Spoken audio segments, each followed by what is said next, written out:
Bon début de soirée, mesdames, messieurs. Bienvenue au TVA Nouvelles. Alors, situation inusitée au Témiscamingue à la suite d'un accident à Béarn dans la nuit de samedi à dimanche. Des fils d'Hydro-Québec ont été laissés sans surveillance. Les fils pendaient à seulement quelques mètres du sol et ce, pendant plusieurs heures. Marc-André Bouliane a les détails. Ces fils électriques ont été laissés sans surveillance pendant plusieurs heures dimanche par Hydro-Québec.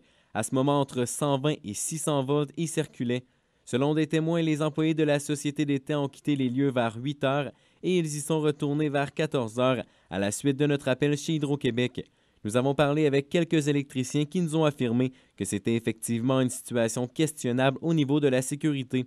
La CSST ne peut pas commenter ce dossier précisément, mais son porte-parole rappelle que les travailleurs ont des règles à suivre lorsqu'ils s'approchent de fils électriques. Par rapport aux travailleurs, dès qu'ils doivent s'approcher d'une ligne électrique, nous, on a des dispositions qui font en sorte qu'ils doivent prendre tous les moyens et certains moyens à leur disposition selon la loi et la réglementation, qui font en sorte qu'ils ne s'approchent pas à tant de mètres de façon sécuritaire de lignes électriques. L'accident à l'origine de cette situation s'est produit tôt dimanche matin vers 2 heures. Pour l'instant, la Sûreté du Québec n'a pas beaucoup d'informations. Selon diverses sources, un conducteur circulait à haute vitesse dans le village de Béarn samedi soir. La voiture utilisée aurait été volée. Il a terminé sa course dans un poteau d'Hydro-Québec. L'individu aurait par la suite pris la fuite.